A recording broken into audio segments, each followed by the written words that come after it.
Welcome everyone to Politically High Tech with your host Elias.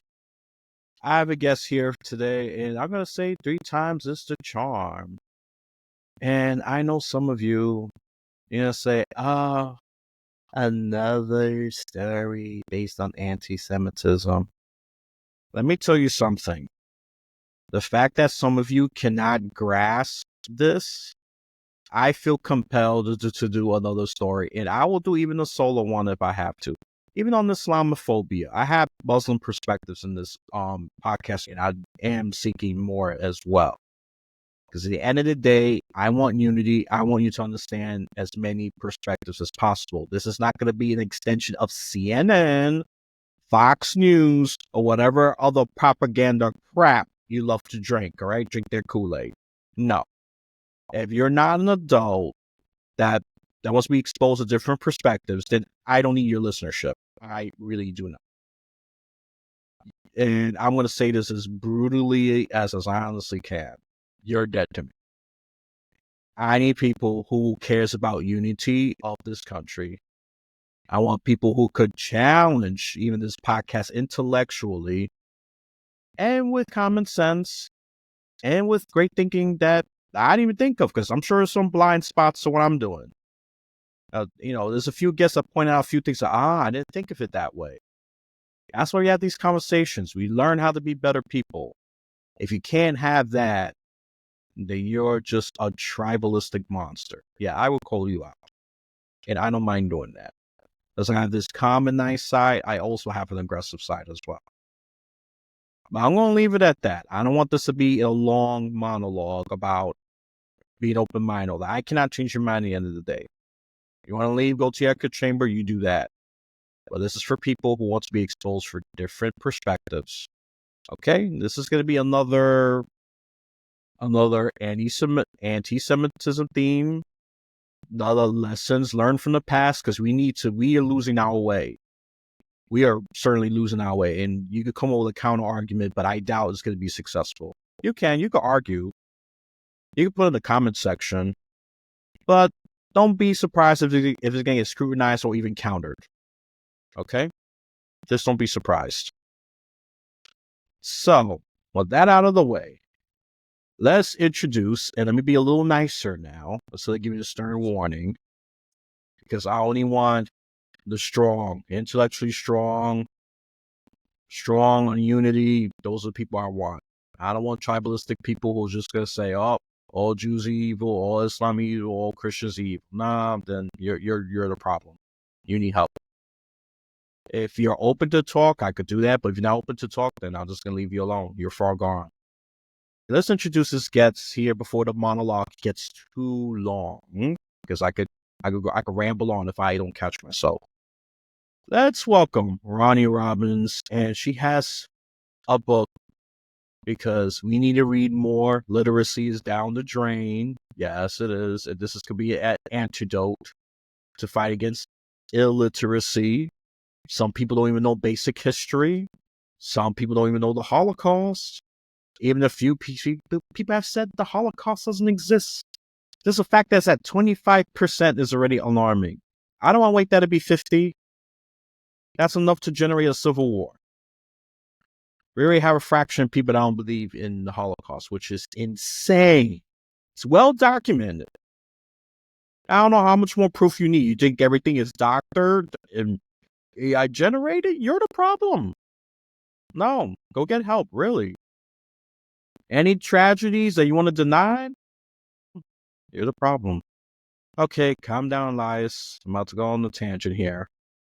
Let's have a more lovely voice in this conversation. Just balance my more masculine, stern energy that I'm putting right now, because this one thing, I'm just not going to tolerate crap.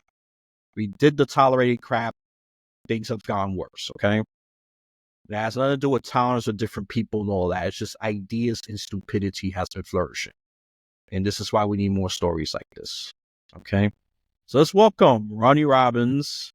I'm going to finally be quiet and just start with this very simple question.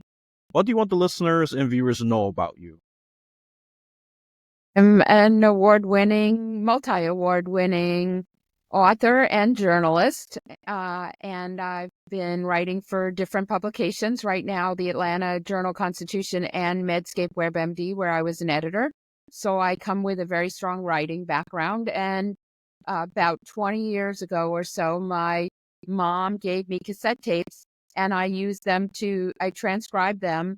They were my grandfather left his life story and his adventures and near-death experiences in Europe and America. Now, it's not totally about anti-Semitism and the Holocaust.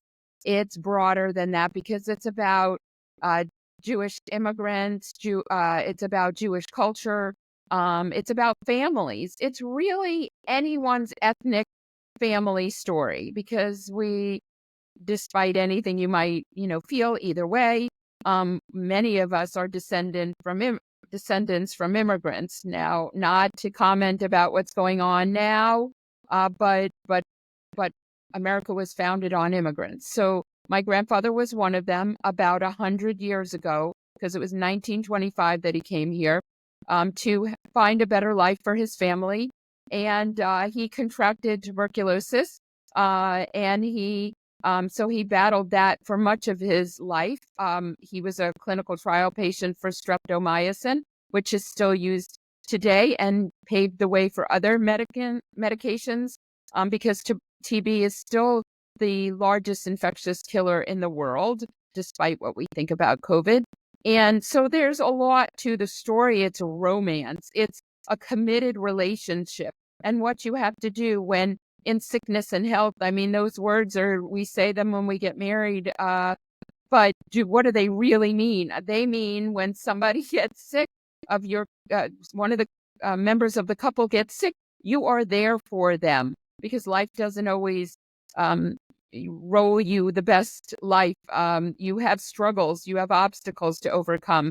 And so they were married for 65 years and they died. My grandparents died on the same exact date of each other, a year apart. So that was the initial spark of the novel, was just this romance and all they went through together. They did lose most of their family in the Holocaust. What was that like? Not because they went through the Holocaust, but because they lost their whole family. So they had the guilt of, what could I have done differently? Why didn't they listen to the signs of the time to get out? Why didn't they follow me and some other siblings to America? But he came here for a better life, and to escape being conscripted into the Czechoslovakian army. And despite everything, despite all of his struggles, they lost a grown son to leukemia, and he was involved in a workplace shooting spree. Despite all of that, the end goal was that he was able to provide a American life for his family, a life of blessing, a life of faith, a life of family values, all the good things that are important in the world to fall back on. So it is a story of persistence and survival against the odds. Like I said, it's more than just anti-Semitism and the Holocaust. It was published by a Holocaust publisher from Europe, the largest publisher of Holocaust memoirs. This is fiction because I made up a lot of stuff and played with the facts. So I couldn't, as a journalist, feel right about saying it was nonfiction, especially the dialogue I made up. So I think that pretty much tells you who I am and what my goals of life are, to just share my writing with the world. No, that's wonderful. Let me just be clear. I know anti-Semitism is not the central theme here. I had to just bring it up there because it's still a big issue. I should have brought up the immigrant thing too, because immigrant is also a very big issue as well. I'm sure you know, Donald Trump's been elected. Rather you love him or hate him, things are going to change with the border. For better or worse, well, time will tell. That's all I'm going to say, is to keep it short and neutral. Okay, yeah. Look, my brief opinion on immigrants. They're necessary. They're the fabric of America, whether you like it or not. Removing them out of the American DNA is like removing wheels of a bike. He won't be able to move. It's needed, okay? It is well needed. And look, I am a pro-migrant person, but I do gotta admit the immigrant system needs fixing. It needs fixing, and it needs to balance humanity to those who want to come and have a better life, and being tough on those who wants to do harm to this country. That's the balance that needs to be struck, and that's the one that America just, in my honest opinion, have not figured out. Yes, I want the right-wing wrath on criminals, but I also want the Democrat compassion to those who want to come and do right. And if they need help, let's help them. Because most immigrants are coming here for a better life. I would say, like, worst estimates is like 95%, right? Overwhelmingly. It's not even up for debate. Only half the immigrants. No. It's like overwhelming majority. But it's a mess, and it needs fixing. If they want to do harm, then yes, I agree with the Republican wrath on that one. But people want to do the right thing. Let's use the more Democrat compassion in the system. We need to balance those two things out. Okay, and that's what I'm going to say about that. Because yeah, you're right. Immigrant is, even better. It's like a connecting to the heart valve. You cut that off, I don't think America's going to survive much longer. We all immigrant. I'm immigrant. It's needed. And they should be encouraged to come. I think we're still a good country, but we got to get our act together in some areas. I'm not going to say we like the Holy Grail, because some things are not going right. Rather, we could go on this for hours about what America's declining in. But I think the story could touch on some of that. If possible, not expecting much. Just deal with tribalism in America, which is a very big issue. We need to know what's right or wrong, and some things should not even be debated. Some things shouldn't even be debated. Should we be mean to this person who's a Jew or Muslim or Christian? It should be based on character, what they've done, not about the gender, the background, all that. Right is right, wrong is wrong. Okay, but all right, let me stop yammering. I could go on for a while. So based on the tapes you got for your grandfather, what inspired you to write this book? You just kept this to yourself. Yeah. Yes, I could have done that, but I saw something in the story, and I knew I was a writer, a good writer, a published writer. It wasn't just my grandfather, there were bits and pieces of his life. Like you talked about the immigrant, and he did bring TB here. And I get that. So I'm not trying to be political. I just want to say that if it wasn't for him, we wouldn't be having if it wasn't for people like him who experimented with streptomycin. I just wrote a story about this, so I know I've talked to doctors about this, and they said that was really the game changer for this infectious disease, that it's the largest killer worldwide. So if it wasn't for him playing his part, he saved himself, yes, by taking this experimental treatment that was a forerunner of other medications that are saving lives today. But he also saved a lot of other people by being that, so guinea pig or, clinical trial patient, and taking that chance that it may or may not help him. But it definitely helped a lot of other people since then. And he stood up. He was courageous enough to stand up to a gunman obviously with a gun, trying to kill people at a workplace, a rehabilitation center for tuberculosis. That was a newspaper article in 1958, New York Daily News. I ended up freelancing for them years later, so history repeats itself even in my personal life. But he had what we say chutzpah. He had, or I don't know if I'm allowed to say it, but balls, courage, bravery. And not many people put themselves out there. And even 9/11, when the plane was going, and people took knew that they were saving other lives by giving up their own. There's individual cases of this. So I saw a love story that I thought needed to be told. We have so much divorce in the world. I'm inspired by the romance and the care that one has for another being after in marriage. That committed relationship that you do whatever it takes so that your loved one survives and prospers. And my grandmother was a breadwinner at a time when other women were not. They also, probably worked sort of, I don't want to say slave labor, but they were poorly paid in New York in the garment district. They were cheap labor, and my grandmother did that. She worked as in the Manhattan garment district, and she had to support her family, 5 children on that. And so she was on welfare a little bit, but and then the tables turned, and my grandfather was there for her at the end. When I grew up, it was always my grandmother who had bad legs, and my grandfather was the strong one. So tables turned, and she did for him, he did for her. And the fact that they died on the same date, a year apart, and they actually were the same age when they died because she was a year older, she went first. Those cassette tapes, when I was listening to them, at first I just wrote a column about it, but I knew I thought there might be something more. Now, I was afraid to put it out there. I had never written fiction before.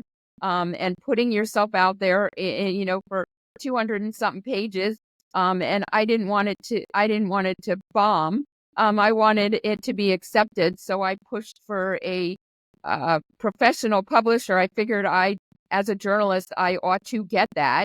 I didn't want to subject people to it by self-publishing. So I held out. It worked out. I've won 6 awards for the novel. It's in the U.S. Holocaust Museum gift shop in New York. I was in a big book festival here with somebody called Nikki Haley, if you've heard her name, and a bunch of other, Andrew Young, big in Atlanta politics, and uh, John Meacham, Robert Oren, Jodi Picoult, a bunch of other big names. Let's just say Benjamin Netanyahu. I think he was live streamed. I felt good about the achievement in that way.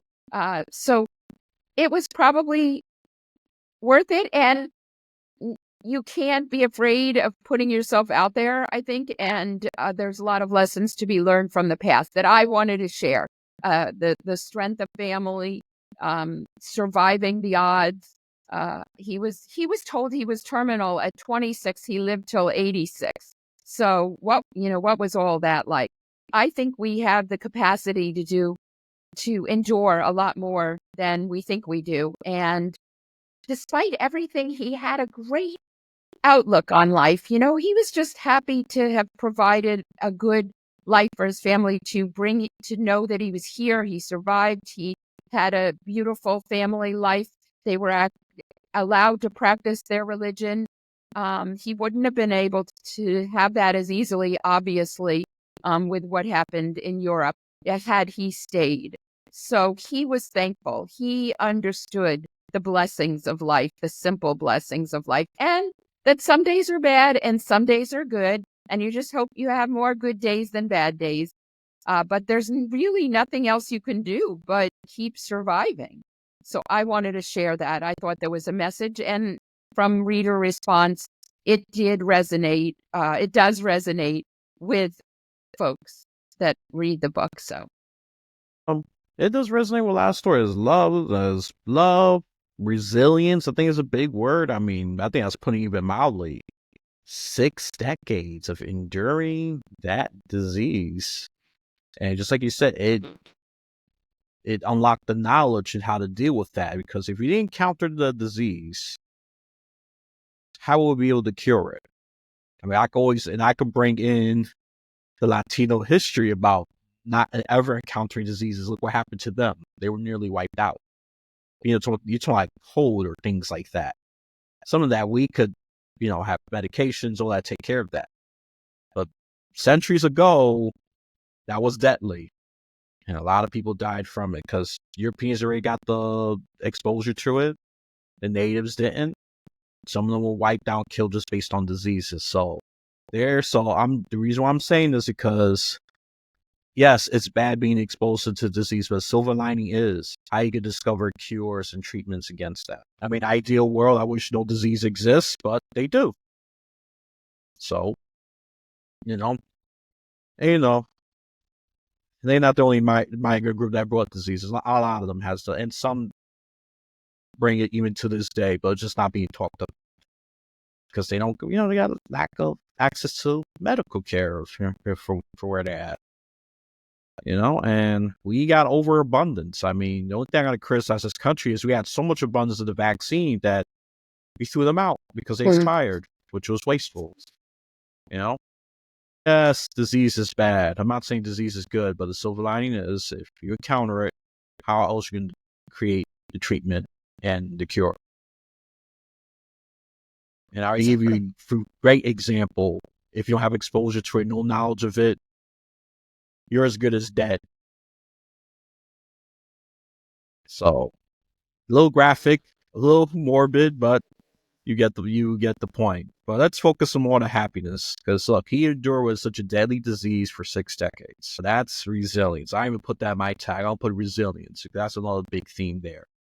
And I want to put bravery, because stand up to a gunman practically unarmed where you could just blow his brains out. And it's an inspirational story. And you could dump in, other people that's been through similar things, And the migrant thing, well, not as much, but there's a lot of migrants here. I'm from migrants, maybe 1, 2, 3, 4 generations ago.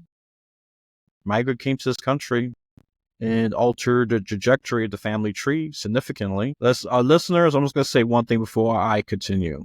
I hope you're getting inspired by this. I'll be getting inspired because, look, a lot of us complain just over a scrape at the knee. We act like we're going to die. This man endured 6 decades of tuberculosis, okay? I'm laughing. I can't even say the word right. He endured the disease is still deadly today for 6 decades. I think his optimism was a big key to it, because optimism does help. There's been scientific proof on that, finally. That's why I'm decided to be more happier, instead of being cynical and just, well, it happens. And stories like that could definitely alter the way I look at life. So I don't have it as bad as him, for sure. I was born right here. I didn't have to, run away from, let's just use alternative history, Puerto Rico being bombed from the invading enemies and come to America. I didn't have to deal with that. So, and immigrants do have it very hard, even till today, crossing rivers and all that. Some of them died along the way. So there is relevance to today, the story. A lot of relevance, even though, it happened during World War II. There's some recurring themes here. That's what I'm trying to get you. I'm trying to connect history to today. Yeah, it's a different group of people, but there's some similar, and some of them lost relatives along the way. Sadly, he was lost to those crazy Nazis that killed off the family. And the migrants, they've lost that because they try to swim, cross. The heat killed them. The rivers killed them. And Lord knows what else once that's being uncovered. Still a dangerous journey. That's a similarity right there. Some of the details are different. And, I love that you said that the dialogue was made up, so you cannot accuse her of being a revisionist history. No, you cannot. No, you cannot. You can say that all you want, but she already debunked it preemptively. Okay? So you want to put that in the comment? I will pin it, and I'm going to label it stupid. Let everybody see it. No, I'm serious. I will. Because some people just say, oh, it's a lie. It's a lie. Prove it. You're saying it. You got to prove it. I have some comments say, oh, that's a lie. That's a lie. Give me the proof. I ask them, maybe you're right. Where's the proof? Articulate. People shut down. Stop yelling. Think before you speak. Okay? Think before you speak. because the internet, even though it's such a great tool, but sometimes it's used so stupidly, even pisses me off sometimes. They could be doing better. But all right, my hypermasculinity is popping up again. Calm down, calm down. Let's focus on Roni Roberts here, her happy story. I'm gonna reword this question here. I think that's a little too basic. What do you learn about your family's transcripts and documentation that you were shocked? So my grandparents didn't really talk about the Holocaust, so very little. So um, I didn't realize. I knew my grandparents had big families. I didn't realize how many of them died or where they died. There was a family tree that was kept and was developed, and it showed that most of them died in Auschwitz. I might not have known that. It wasn't that far from where my grandfather grew up in Czechoslovakia, which was Hungary, Czechoslovakia, and then it became the Ukraine. I didn't know when I was writing this novel, this is a little twist on your question, but I didn't know when I was writing this that history would have repeated itself in so many ways. And that is, back then, my grandfather actually said in the tapes, or in my book, it does say he that Russia likes to fight everyone. It was fighting everyone then. It likes to war. It likes to make trouble. So Russia is fighting Ukraine. The Holocaust is repeating itself in a small way in Israel. It's been related to the Holocaust. This is a smaller scale, but the same philosophy of not valuing life. And I must say, for those who don't believe it happened, the Nazis and Hamas love to record what they did. They have records. They kept records. They want to brag about it. They were proud of it, of what they did. So I'm talking about October 7th massacre in Israel. And again, I am not trying to be political. This is just my side of what, I'm very connected. I think Jews in America are very connected with what's going on in Israel because they're, but for the grace of God go I. Those are my people. That could be me. Just as my grandfather knew that there, but for the grace of God go I, in terms of what he lost in the Holocaust. So there are records kept, and not by Jews, by the perpetrators, by the Nazis, by Hamas.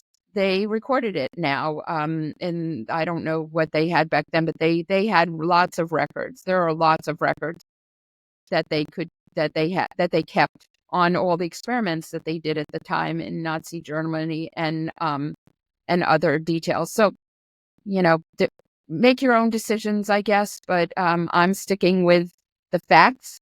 I am a journalist. I base my information on facts.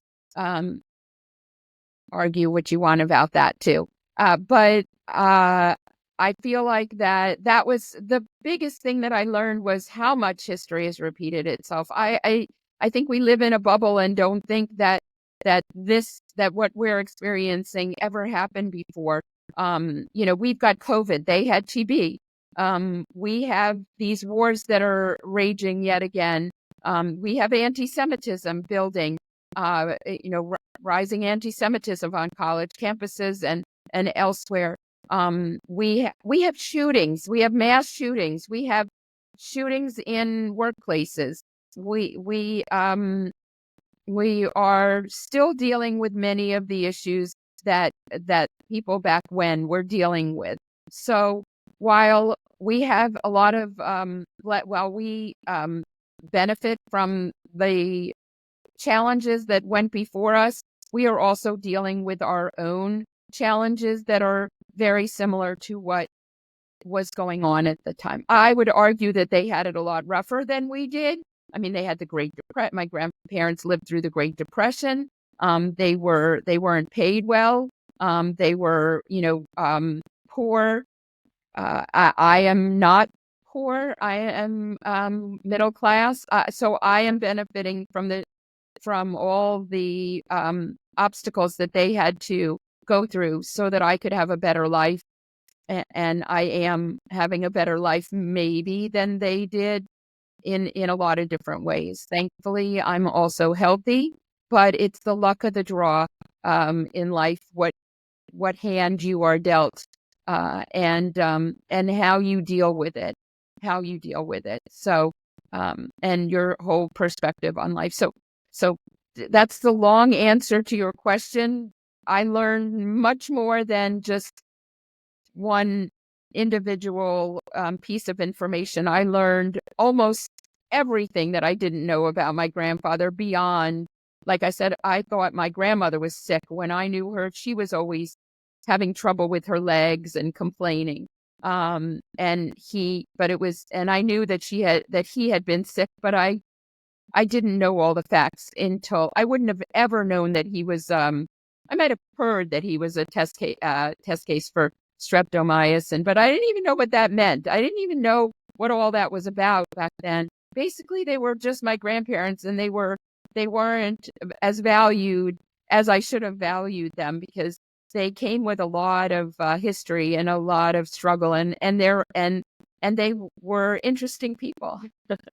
I wish I would have taken more time to get to know them, but they might not have told me these details. They wouldn't have told me anything that was about the Holocaust, because they didn't want to talk about that. And even my mom, she, everything's fine. I've got COVID. I've got, I had poison ivy. I had COVID at the same time. Oh, and I got bit in the face, and now I've got a rash. But everything is perfectly fine, and stop worrying about me. She really doesn't.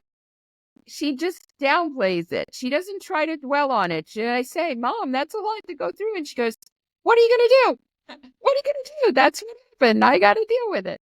So I think there was a lot to learn in my research for this book. Yeah, I think outlook is very important. Not sure downplaying it. I mean, that's just me. That's just personally me, if I'm going to be honest, but it works out. Maybe I got to try it instead of just weighing the facts and all that, because let's go back to the COVID thing real quick. I think mainstream media has done such a terrible job with mental health. That's why I stopped saying spread like virus. I stopped using that analogy because of the COVID. Let's spread like wildfire. That's the only analogy I'll stick to now, even though I like to have options. But spread like a virus, I stopped saying that because of the pandemic. I said, nope. I think that's too soon. Maybe 30 years later, we'll be less sensitive to it. Who knows? I'm not going to go there. Yeah, spread like wildfire. And I think listening to mainstream sources was not helpful to a lot of except especially reporting the death toll. It makes you want to dwell on it. It makes you want to go crazy, especially being locked in. I mean, more people could use that perspective, really. You'd be all right. And and just real quick, it exposes that America has a real health. It exposes why the American healthcare system is not that great. A lot of people were sick. A lot of people were already obese. This disease could have killed less people if we would have done, taking care of ourselves and being healthy. America is probably the most unhealthiest nation in the world. Maybe that's dramatic. I don't know. I think so. That's why so many people die. I'm overweight. I'm working on shedding this extra abundance, I'm going to call it. Just for a lack of a better word. I don't want to use a negative word. I'm just shed the abundance. Let it go away. Give it to someone who's underweight or something that could use the pounds. But me, no, I got enough. I'm probably like 50 pounds overweight, but still, it's just people. We gotta change our outlook. That's one thing. That's a big thing. And forget about the lesson question. There's already a lot of lessons in here we already talked about. Resilience, love. You already talked about divorce rates outpacing marriage rates. Yet that's been going on for decades. That's inspiration right there. Love, stable marriages still exist, despite it being rarer and rarer and rarer, unfortunately, for so many reasons. I think social media is a big thing to play in mainstream and TVs and all of that. We absorb so consciously these bad ideas, and then we act out and we don't understand why. people could debate that, but there's more proof popping up with that. I'm happy finally could be done the scientific way that even people who don't speak spiritual or experience spiritual, they could at least have some understanding of it. Or if they want to dismiss it, go right ahead. It's your life, your funeral. Yeah. So there's a lot of lessons here. I'm not going to ask Alessa's this question. I think there's so many that they could just take away from it. And yeah, so you learn quite a lot. I'm surprised. I've and one day once I've done my research, I'll tell some genealogy story about what they can learn from my interesting family. I'm just gonna say it like that. I'm not ready to reveal the good, the bad, and the ugly. It's a little bit of all. That's what I'm gonna say. Listeners, I hope you're getting this, especially if you think life is bad now. We could look back on World War II. We could look back at Civil War. Those were pretty dark times and scary times, to be quite honest. I don't know if I'll be able to deal with if I was born in those times. I don't know. Maybe yes, maybe no. I don't know. I wasn't born in those times, so I will never know the answer to that. I could imagine if you use the fiction element. What would lies to a young man during World War II? Will he be a coward? Will he be a great hero? I don't know. But the reason I'm saying this is because I'm going to get to the other question. How do you balance the nonfiction and the fiction? You already talked a little bit about the fiction part that you made up the dialogue. And nonfiction is you incorporate historical events and all of that into it. How do you balance that? I know it should be tough. I know it's tough because you're a journalist. You also write. So you got the best of both worlds. And balancing two great tools can be difficult. How do you do that? So the story is based on fact, and then I changed all the names, and I played around with some of the facts, and I made things much more dramatic than they were. To give an example, in the workplace shooting spree, he talked to the gunman. He didn't stop him from shooting. Well, the truth is he still shot somebody. And but my grandfather went, that was what the truth was. But my grandfather went a step further than just talking to the gunman, and he stopped it from becoming worse. So he saved people that way too. So I base it on the facts, and then, like I said, play with them, expand upon them, and I make up dialogue because I don't know what they said to each other. Now, this story could have easily been biography. It might have actually do better if it's biography, literary, nonfiction, it could be called. But I was fearful of that some would come back and say, well, that's not exactly how it happened. So I gave it fiction, and then I covered myself because I knew that I had some dirty laundry in there for the family, and that I didn't want to offend anyone. So if I say it's fiction, then you'll be like, well, that didn't happen because she says it's fiction. So even though it was, it might be very close to reality. So that's how I balance it. I am a journalist, but this is different. This is a challenging branch of my writing. Have I worked for mainstream media? You mentioned mainstream media, so I cringe a little bit when anyone talks badly about the media. But everyone does talk badly about the media. But I feel like that there still are real strong journalists who have ethics. I hope that I try to have strong ethics. I try to keep my personal opinions out of my journalism. I kept them out of my novel too, to some extent. I mean, and if I did, it was in my grandfather's voice or his opinions, but there really wasn't that much of it, except that they couldn't believe at the time that things could get that bad in Europe. But I do balance things by labeling one fiction so that I don't get into trouble. I do blur the lines of fact and fiction in the novel, but enough so that it has historical reference. So, but I do keep separate hats from the fiction and the um, nonfiction. And the other thing is interviews. The cassette tapes were a type of interview. I did interview my uncle, who plays a big role in the novel, and my cousin for the book. So there is some interviews, but otherwise, when I write a story for publication for media, it is, which is very healthcare related right now, because both of my publications are that I write for. So that's developed into a specialty for me lately. It's based on interviews, facts and interviews. Facts and interviews went into the novel too, but I can't make up. I made up interviews basically, so to keep the story flowing and hear the voices of the people involved. So certainly a big challenge for me. Yep.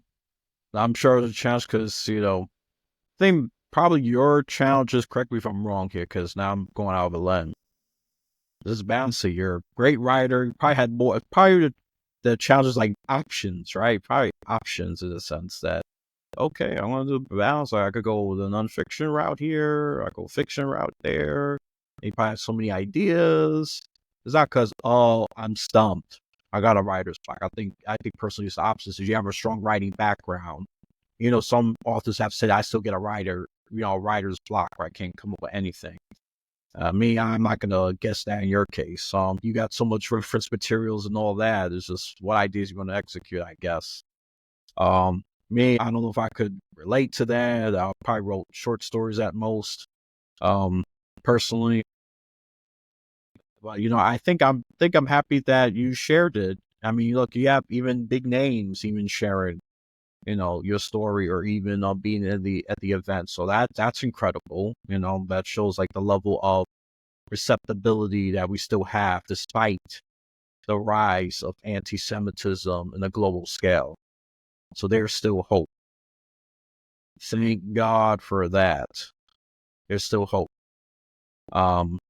Because if the whole world goes the anti-Semitism route, that pre-World War II, going with the Adolf Hitler / Hamas narrative, be a lot of scary place. And then that's just a starting point. Who's going to be next once they're done with the Jews? Maybe the Christians, maybe a few others. But I said, no, just because they start with one group, no, it's not going to end there. They're not going to be done until they wipe them out, and maybe even then they'll start killing each other. Who knows? Yeah.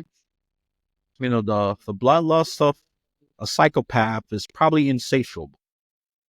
So that's all I'm going to say about that. So now that's a starting point. I mean, the Holocaust focused on the Jews, but Jews weren't the only ones killed. There's so many non-Jews that were killed as well. I'm sure Germans that tried to fight Adolf Hitler openly. Well, go right in there. Go right in there. Jew sympathizer. Go in there, you filth. Kill them off. Disabled because they were weak and useless. Now let the gas chamber clean them out. So it's sad. So it's not just a Jew thing. That's the starting point. That's the tip of the iceberg. And once you go deeper, it'll be other groups of people that they consider apostate or evil to their ideology. Okay, I didn't say, Muslim people or Palestinian people. Just no distinction. I just criticize only groups. Nazis. I didn't say Germans, because they were, German people who didn't agree with this. Palestinian people. I'm sure Palestinian people don't agree with this either. But sadly, they're the ones that are, they deal with the genocide right now as we speak. A lot of women and children killed. More than the intended target. Much more. Astronomically more. I cannot exaggerate that, which is sad.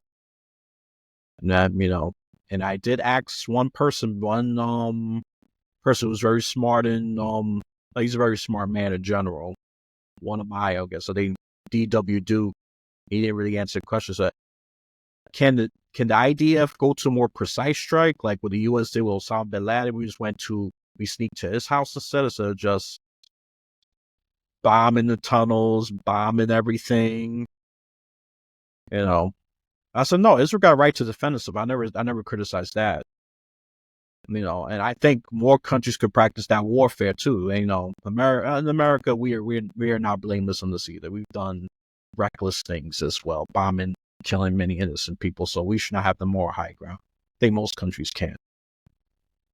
The reason why I'm saying this is because, look, wars are getting ugly, and recently I've learned that Syria has gotten real ugly again with the war. People's not talking about that as much, and America's involved with that. Russia.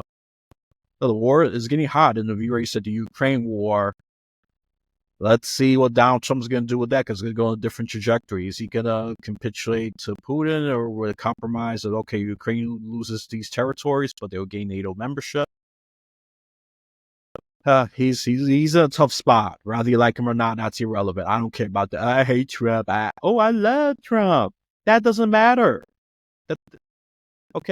Stop. You gotta stop this love-hate thing. Let's see what he's gonna do as a leader. Okay? Let's see if it's gonna be, because it's a tough one. And let's see if he's gonna even solve the Israeli-Hamas war. And then China's watching. They want to invade Taiwan very badly. They want to. And they're seeing, okay, if aggressors can be awarded, time me to jump in. Take that little island, okay? These are things to think about, people. I wish I didn't have to talk about this. I wish I didn't. But I have to think about the war. War thing is very, very important. So, and that relates to our book and to our book. It's not just anti-Semitism and all that. That's a part of it. Also the war, immigrants. There's a lot of themes here. And even love, which I don't really talk about a lot. The reason I talk about it now, because the divorce rates, and back then it was me too. I was also part of it. I was too cynical and negative. I just saw the worst in everything. No matter what you do, every solution you have, I come up with a new problem. Part of it was me too. Which, it's not easy to admit, but if you want to move forward, growth is painful. Growth is painful, especially if you want to grow. Growth is sometimes very painful. All right, so I'm just gonna say it like that. So I'm already kind of answering the lessons thing, because viewers, I want you to grasp what's important. All right, and this could be applied to a lot of people. Really, this is not exclusively a Jewish thing. This person could have been a Latino immigrant. Latino immigrant could have done that. Maybe even Arab. Maybe might laugh at that one. Maybe scoff that one off.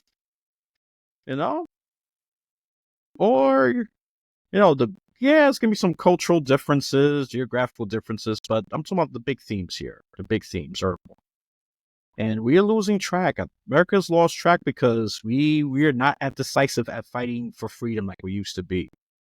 And I'm going to say this right now, or just one thing, and I'm going to let Roni talk. I feel like I'm talking a lot here. My opinion of the Ukraine war has changed. I was more skeptical about it, but I have leaned, maybe it's too late, more. I understand why. I'm more sympathetic towards it now, because General debunked my misunderstandings and my lack of information of a very credible general. So, okay, that makes sense. Finally, someone will make sense of this war. Instead of just, we're just going to keep giving money without a tangible goal. I don't like that part. The corruption of the military-industrial complex, I don't like that part. That's what made me skeptical. But, we should not be awarding bullies. Hitler, World War II, a very big bully. That's just putting him mildly. He was just an evil, sadistic dictator. That's more the proper term. Now we got Putin, to a small degree, trying to restore, the Soviet Union. I believe that now more than ever. He was continue to attack countries that are not part of NATO. And who knows, maybe he conquers all that. You might have to go after NATO. We'll see. I don't know. I'm just predicting here. But this would cause these stories to happen, these wars. And it's not just her story, even the other two guests. They had wars as well. World War II And I had to study Hungary because I had lack of knowledge about Hungary's perspective of that war. I looked at it; it was very bloody. It was horrendous. People were fighting among each other. It was they had it hard too. But the American perspective is only like these big countries, only the big players. Hungary is a small player, but the impact of World War II has affected them just as much, if not probably even more. Okay. Czech Republic, great impact. Just because we don't know or we don't pay attention doesn't mean they haven't suffered, or it's not true. They have suffered. Okay, I normally like to be joking, throwing, smart jokes, even say something crazy just for cheap laughs. But this is a serious topic, and I have to be a little more reserved and be not careful, respectful of this. Because, you could rightfully say I'm a psychopath and all that. You'll be correct. I'm mentally ill. I need help. You'll be correct. I'll say, yeah. So, anything you want to add for the lessons before we do the shameless plug-in and all that good stuff? Wow, that was a lot. I don't want to comment on the wars and why people fight, and some of it is land, and some of it is just to gain power, and some of it is just the other and not accepting the other. And it is a sad situation that the innocents have to be, that the innocents are in the way, the innocents are either used as shields or they can't find a way out. As they had struggles in Europe finding a way out, it was too late. Or they were stopped. They couldn't get to freedom because they were persecuted. So there was no way out. So I think there's no way out in some situations. Even if you want to flee, you'll be stopped by those in power. So that's all I can say about that. But the lessons of the book are that, of course, history repeats itself, but the simple pleasures of life, to appreciate everything, to appreciate the small blessings that you're given, and to learn to conquer the obstacles in your way: health, financial, loss of family. How do you move on? How can you still find the silver lining in misfortune, which is my book is Hands of Gold: How one man's quest for silver lining in misfortune. When you get dealt a bad hand, you've got two options. You can let it destroy you, or you can fight to destroy it, to overcome the obstacle and figure out a way to move beyond. We had COVID. Yes, we did. We did have COVID. But we have survived COVID. We lost a lot of people along the way. It is unfortunate. But we did gain some perspective on vaccines, however you might feel about that.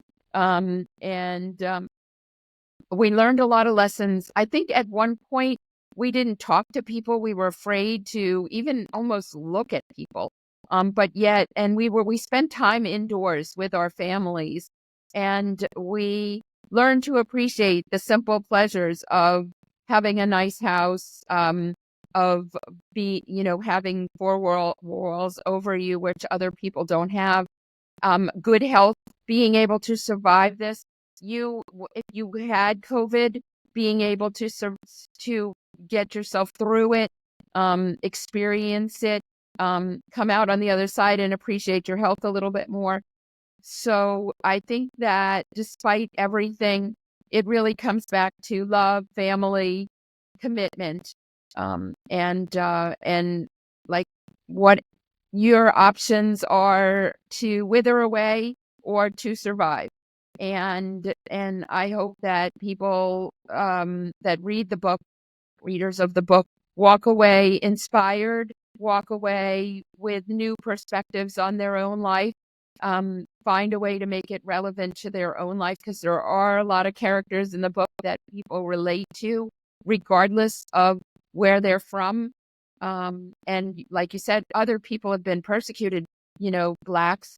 Right now, the immigration is targeting those who come from different countries, and LGBTQ and other. So if you are different, maybe my feeling is if you're different, congratulations, you stand out from the crowd. You don't have to be like everyone else. You can have your own personality. You don't have to be a minion. You don't have to follow the cows. You can be somebody different. So figure out what it is that you're going to leave to the world. Figure out whatever lessons you want to impart to the world. And I hope you find all of that in Hands of Gold. I hope you find a little bit of yourself and your own motivation to live your best life, and value the important things in the world. That was a very, very beautiful message. I gotta give credit when credit is due. Look, that's the most inclusive, I don't like using quote unquote woke terminologies. It doesn't get any more inclusive than that. So don't feel ashamed. And she even used your initials. I just call it LGBTQ plus. I'm not giving them any more letters than that because it gets crazy from there. And then you're gonna lose me. Just LGBTQ plus for me personally. Just me personally. Everybody can have their own standard. You could put the 20 trillion letters that they got. It's grown by the day. I just put plus to include all the other stuff that it can't be mentioned. I agree with that. Yep. Being different. Your individuality is your power. And I'm proud to say that because I'm anti-normie. I'm almost going to be an odd supremacist. No, I'm kidding. If they not go there. No, now that's just me turning evil right there. See, gotta keep right there. Gotta be self-aware. Not I am radically anti-normal. Let's just say that. I like you normal people. You keep being normal. Keep making me shine, okay? Stay normal. Stay normal for my benefit. All right? But in all seriousness, embrace your individuality. It's what makes you different. It's what makes you shine. See, now my little bit of humor, weird humor is kicking in that. Because, look, you matter. You're born for a reason. Figure it out. Don't let social media tell you. Don't let mainstream media tell you. Just go with your spirit and you figure it out, okay? Because I think if you do introspection, you will get some answers. So let's do walking, exercise, meditate, something that catches your intuition. Find it. And your life could change.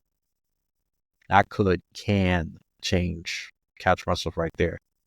Your life can change. Okay? I said this other podcast. You matter is the reason why you're here. You are not an accident, no matter what anybody else tells you. You have a purpose. Purpose, I would say, is one key to significantly lowering depression and loneliness. Find what that is. Okay? That's what she's saying. And you know what? I agree. Forget 100%, get 1,000%, probably infinity percent.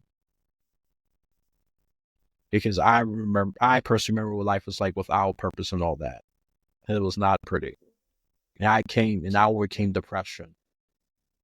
Not as rough as that man with the 6 decades of enduring tuberculosis, but there's people that still live in depression for almost as long as that. Because they keep going through the same cycle of stagnation, negativity, just to put it simple. Find your purpose, pursue it bravely, even makes you uncomfortable. I know the uncomfortability pushes you away, but you know what? That's a hurdle you're going to have to overcome if you want a level up in your life. Okay. That's all I'm going to say. All right. So I don't need to talk about the lessons because there's a lot. You already gave a lot of examples of that, unless you want to add one more. I think I covered it. Okay. But just love each other and avoid all the hatred. But also, when you see an opportunity to make a difference, take a chance, I guess, on it. Don't let the voices in your head hold you back from achieving whatever dreams it is that you want to achieve. I certainly understand being depressed. When I lost my first publisher after 20 years of searching for a professional publisher, I was pretty depressed, and I also lost my job about more than a year ago, a full-time job.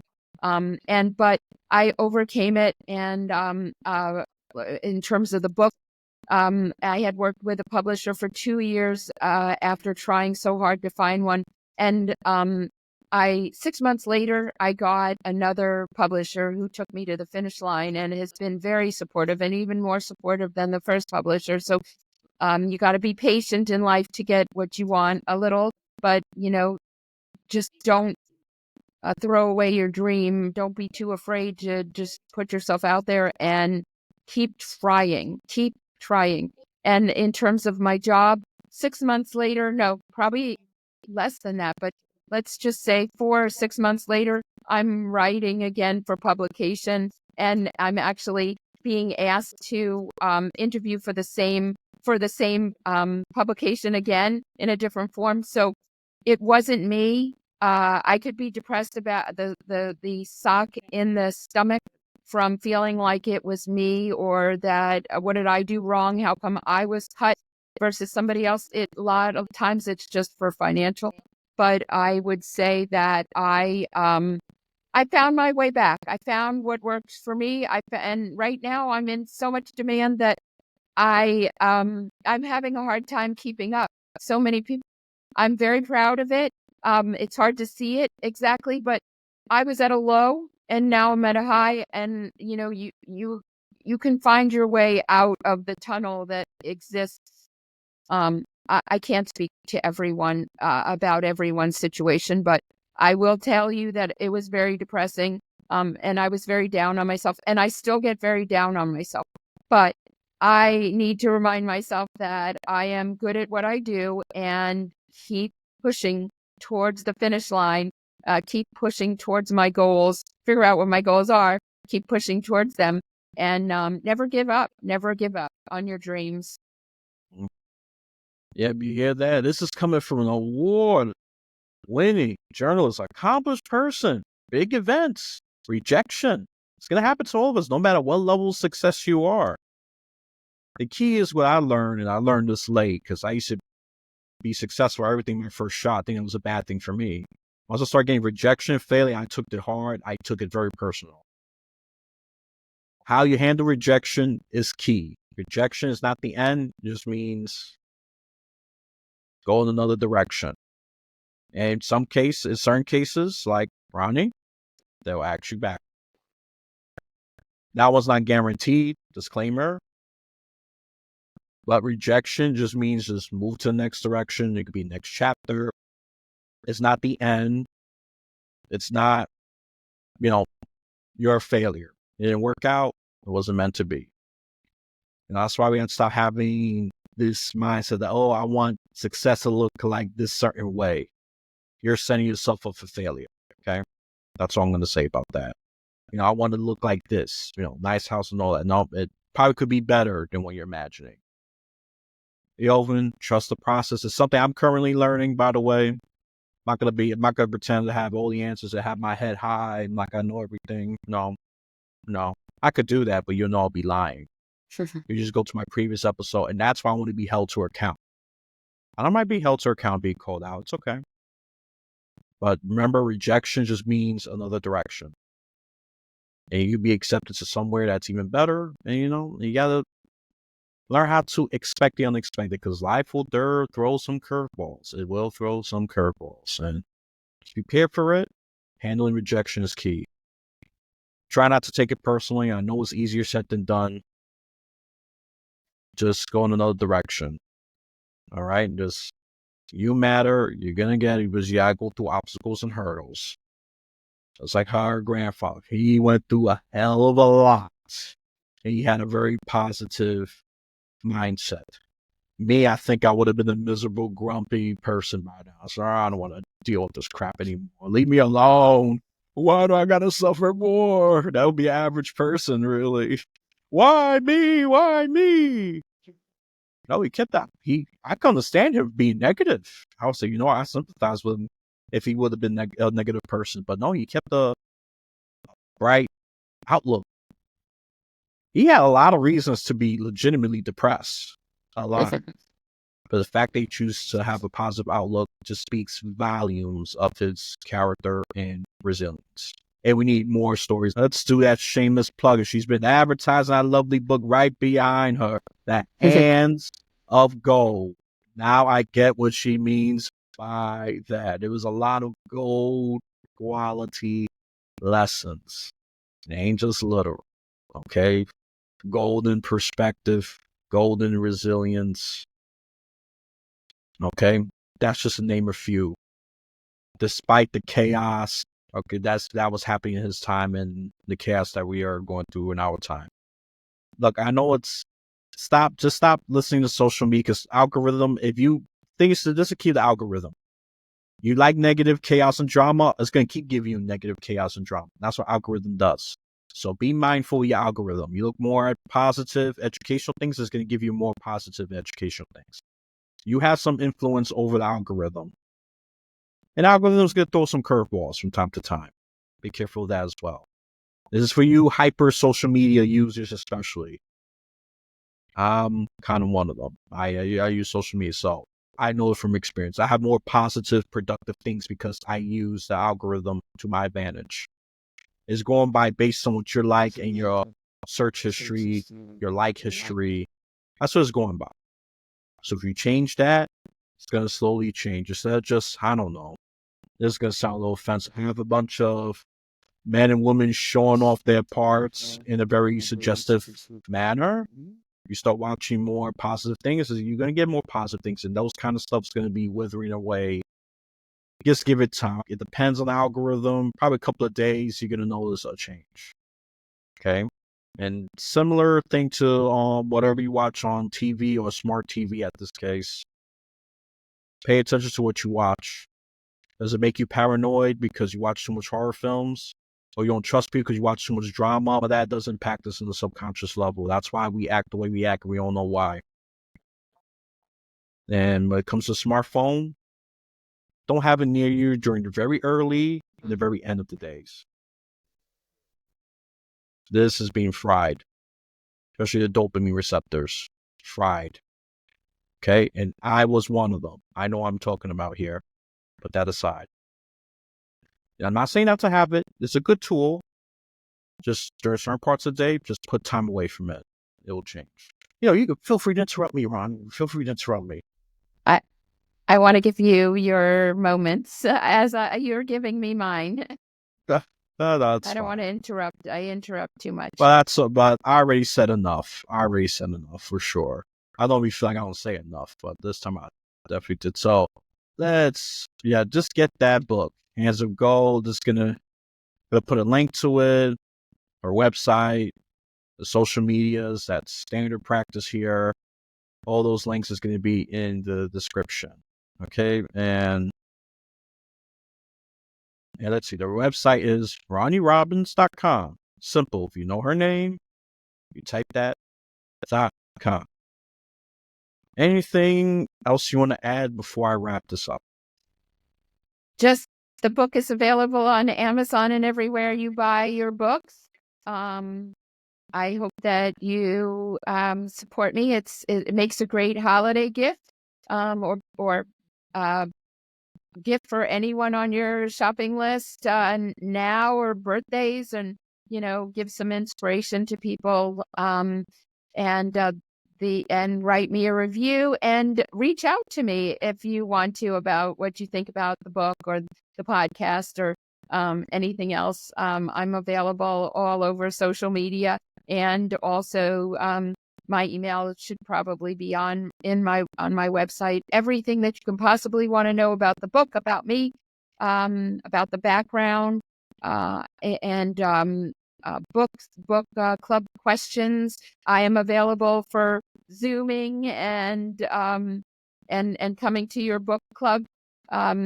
Different women's clubs, sometimes men's clubs. I do it all, and so I invite you to reach out to me, and I hope that you'll. I'm trying to get more Hands of Gold in Golden Hands. So whatever you can do to pass that along, I think that you'll enjoy the book. And it's written by a professional journalist for some 37 years now. So the writing should be inspirational, move you along. But read the reviews. Don't take my word for it. So, but maybe tell somebody about the book. I appreciate any support, and I like to hear from readers. So, it's the nicest thing to talk to readers and to know that I didn't just put this out there, but there are real people that are enjoying and being inspired by my words that I studied so hard to do and worked so hard on this book for so long. I hope that that's my fulfillment, is hearing from the readers. So I welcome comments, and I would hope that you might take a look and decide whether it's for you or for gifts for your family too. And love one another. That's the important thing. Regardless, just stop hating. Just love. It would make the world a much better place. Yeah, for sure. Love is very important. Even as a man, we need more men to say that as well, because I don't think I hear that enough for that gender. I hear for some guys, but man, we could pick it up. Come on, we could pick it up. We could pick up the pace on that one. I can say that confidently. Women, they've been saying that since old days. There's a lot of documents on that. Men, we could pick that up a bit. Besides the preachers and social media influencers, we could pick that up. All right, guys. That's what I'm going to say about that. So, from whenever you listen to this podcast, because I know my audience is somewhat international, especially I think you, India.